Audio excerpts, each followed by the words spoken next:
We begin with the latest on the Southern California wildfires. This morning, the death toll has risen to 25, with more than a dozen others still unaccounted for. This morning, firefighters are bracing for more of those destructive Santa Ana winds, which could produce gusts topping 65 miles an hour, threatening to fuel even more fiery outbreaks. So far, these fires have scorched more than 60 square miles of land in Los Angeles County. Let's put that in perspective.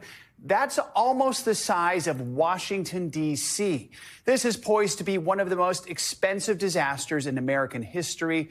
Well, investigators say the cause of the fire is still unknown. At least 2 new lawsuits filed now blame power company SoCal Edison for failing to prevent the Eaton fire. The utility company says it will review those complaints. We are tracking the latest on those potentially destructive winds. Meteorologist Angie Lastman is standing by with the forecast.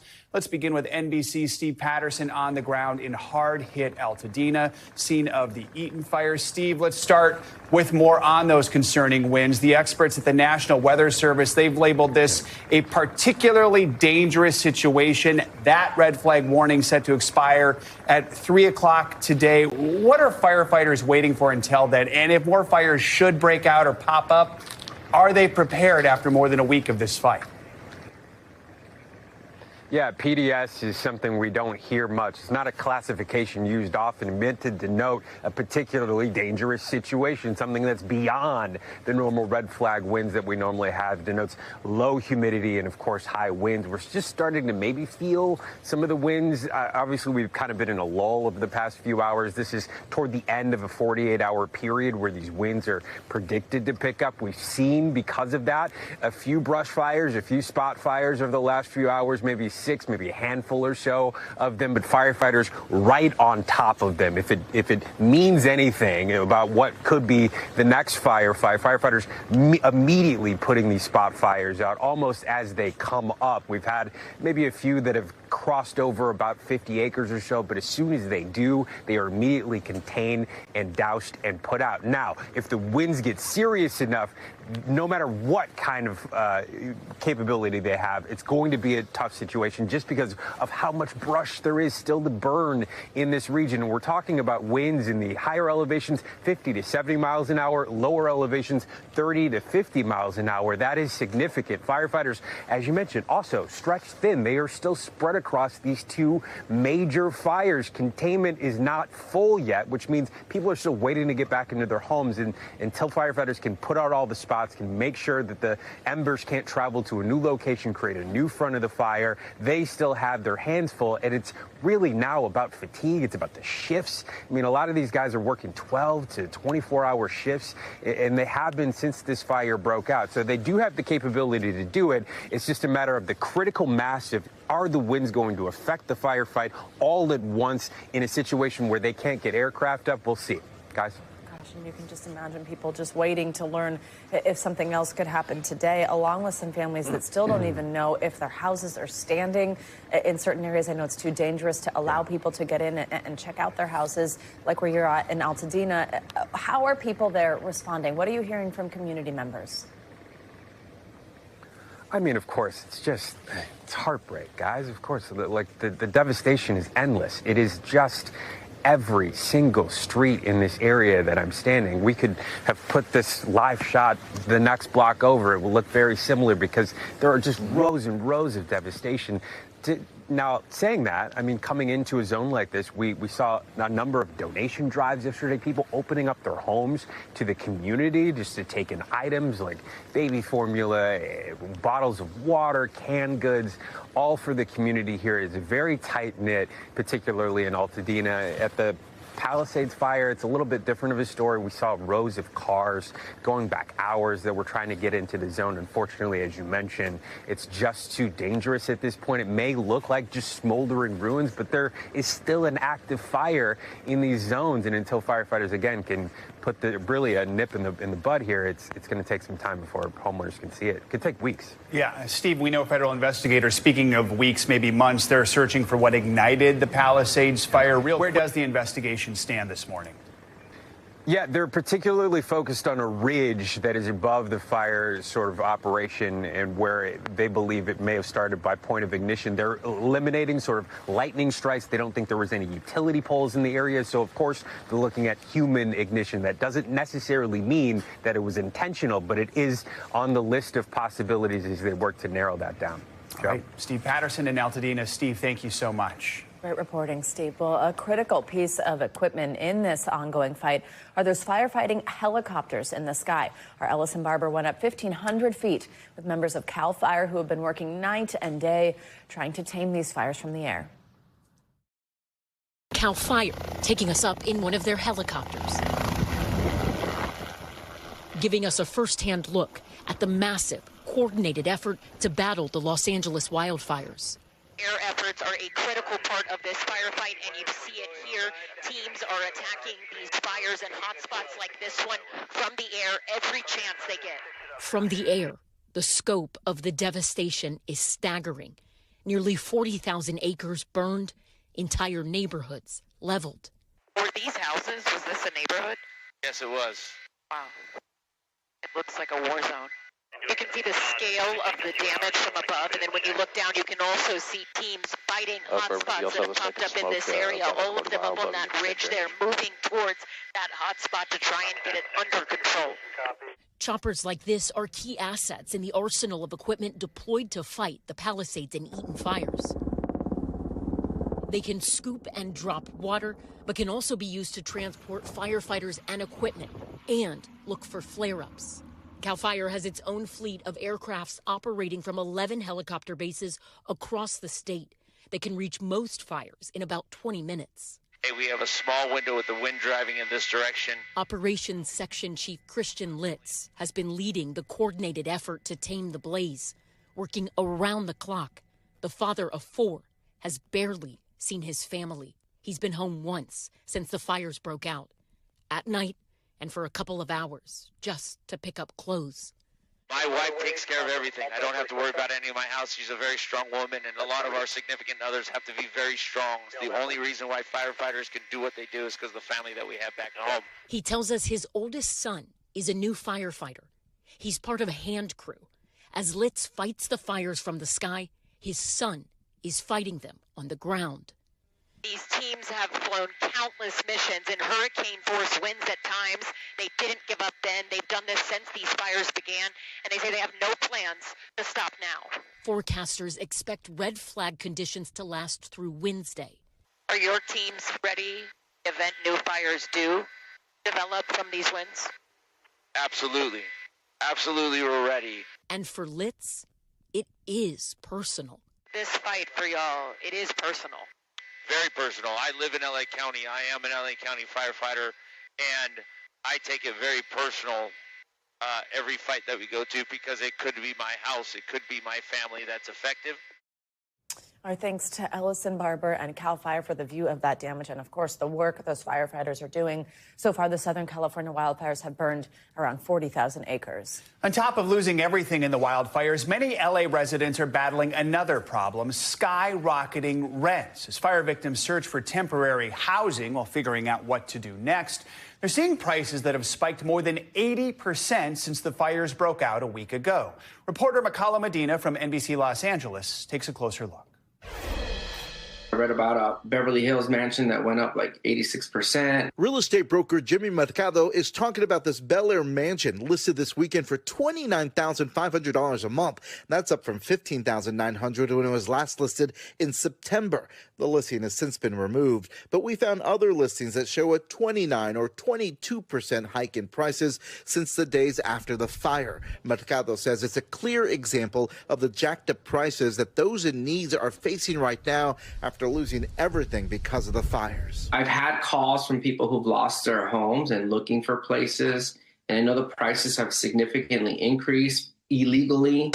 Illegal is the key term here. Under California law, when an emergency declaration is made, it includes a ban on increasing prices more than 10% compared to pre-disaster listings. In one night I slept by my sister, one night I slept by My mother, once I slept in the car. Rafi Antibi is an evacuee from Malibu. He owns Rafi Lounge there. He is disgusted, he says, about the attempt to make a quick buck on a disaster that he's still trying to maneuver through. This is the most horrible thing I've heard. That's like, for me, it's just as been as somebody who's looting. They've increased the rent by like 30%, 50%, 60% since January 7th. It disturbed Chelsea Clerk, an LA Tenants Union organizer, so much that she decided to track the jacked up prices on this public Google Doc and report the listings to the state and local governments. I'd say hundreds of people have contributed. We have 465 submissions so far. We're seeing some disgusting rent gouging happening right now. For Rafi, he hopes those trying to make a buck will get what's due. You maybe take some money,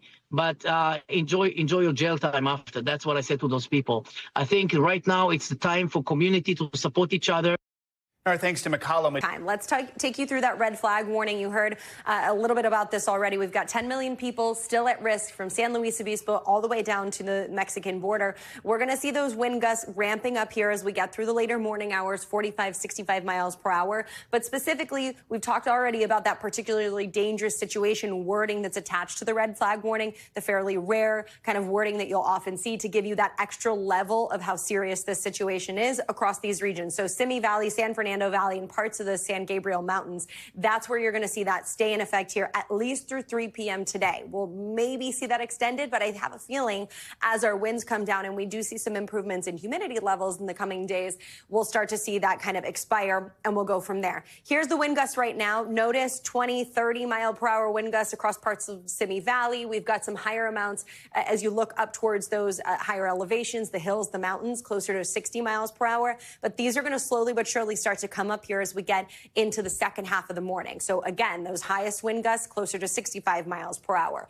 As we get into the later part of our day, we're going to see those come down slightly. We're still going to see the gusty winds, but we'll gradually start to see them weaken and some improvements will be made when it comes to winds. But notice still 40 plus miles per hour across a lot of these regions closer to the coast. We've got 20s, we've got 30s out there. Now, even better conditions are expected here as we get through this overnight hours tonight and we look ahead into tomorrow. So here's overnight. Notice we're more so in the range of 35 mile per hour peak gusts. And we'll also start to see those humidity levels kind of creeping up. So for today, this is what we're looking at. Critical risk from Santa Barbara basically down to the Mexican border. We've got Temecula, Riverside, Santa Clarita included in there.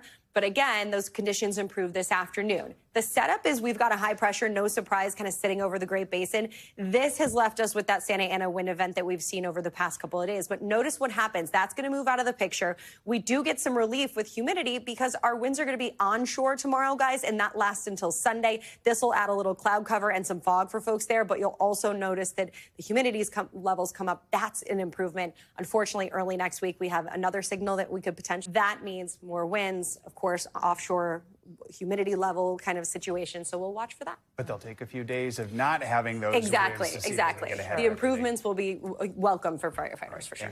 Hopefully time to get a better handle. Angie, thank you. Well, today is the second day of Senate confirmation hearings for the incoming Trump administration. His pick for Attorney General Pam Bondi and Secretary of State hopeful Senator Marco Rubio are among those facing Senate committee scrutiny.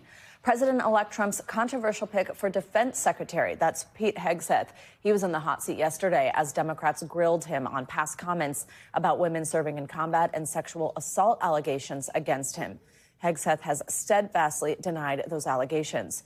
NBC News senior White House correspondent Garrett Hake has the recap. President-elect Trump's embattled pick to lead the Pentagon, former Fox News host and combat veteran Pete Hegseth, making an impassioned pitch for the job. That it's time to give someone with dust on his boots the helm. My only special interest is the warfighter. Arguing he's the target of false attacks. There was a coordinated smear campaign orchestrated in the media against us. But Hegseth facing a grilling from Senate Democrats, including over a 2017 sexual assault allegation. Police investigated, but no charges were filed. The local prosecutor saying, quote, no charges were supported by proof beyond a reasonable doubt. You've admitted that it was consensual, and you were still married, and you just had a child by another woman. Again, how do you explain your judgment? Completely false charges against me. You fully investigated, and I was completely clear. You have admitted that you had sex while you were married to wife 2 after you just had fathered a child by wife 3. You've admitted that. Now, if it had been a sexual assault, that would be disqualifying to be Secretary of Defense, wouldn't it?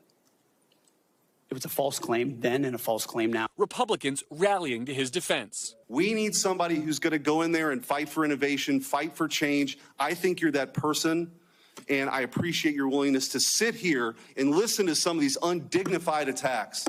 It's ridiculous. Democrats also going after Hegseth's past opposition to women in combat roles. You will have to change how you see women to do this job well, and I don't know if you are capable of that. But in a positive sign for Hegseth, Iowa's Joni Ernst, a combat veteran previously seen as a Hegseth skeptic, appearing more supportive. Will you support women continuing to have the opportunity to serve in combat roles? My answer is yes, exactly the way that you caveated it.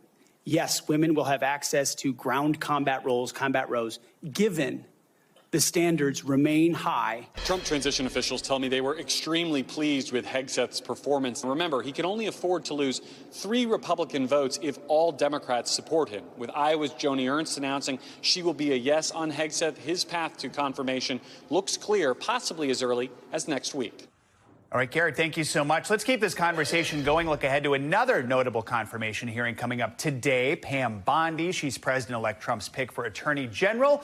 NBC News Justice reporter Ryan Riley is here to talk about this. Ryan, good morning. Just first of all, remind us about Bondi's background and a little bit about her relationship with the president-elect. Hey, Joe. Yeah, so she has more of a, I think, traditional background that you might expect from a nominee to be Attorney General. She served as Attorney General for the state of Florida, but what there are some concerns about her is just the closeness of her relationship with Donald Trump and whether or not she's going to be able to have any independence or make decisions without, interference from the president. Because obviously Donald Trump at this point, coming into his second term, has repeatedly made clear that he wants the Justice Department to act the way he wants it to act. This has been a series of, scandals, including with the Mueller report, his firing of several officials. Jeff Sessions was pushed out. He fired the first FBI director, now the second FBI director that he had appointed back during his first term as being sort of forced out, and he's nominated a new person. So I think that's really what you can see. You'll expect to see from Democrats is question whether or not she's going to be able to act with any independence from Trump. Yeah, let's get more specific into some of those concerns raised by Democrats, especially how she's echoed calls by Mr. Trump to raised by Democrats, especially how she's echoed calls by Mr. Trump. How much are we going to see Democrats focus on this when she is questioned today by those senators on the Judiciary Committee? Yeah, I think they'll definitely go back to some of her rhetoric here. But, the goalposts have really been shifted a lot, right? Because if you think about it, Donald Trump's first nominee for Attorney General was accused of sexually assaulting a 17-year-old and paying that 17-year-old for sex. So what we're talking about here, it sort of has moved the window of conduct, certainly, when you're talking about Pam Bondi, because in comparison to his first nominee, this seems like much more of a, quote, normie pick. You would think that this would be someone who would be considered more team normal versus, the previous nominee, Matt Gaetz. So I think that we'll see Democrats, try to ask some aggressive questions, but based on, the experience with Pete Hegseth, it's a question of whether or not they'll be able to land any real blows. Yeah, another bone of contention for Democrats, Bondi's previous support of Mr. Trump's efforts to try and overturn the 2020 election results. Some of the images we saw moments ago of her were in that vein. Also, his plans to pardon January 6 rioters. How much do we expect those issues to come up today?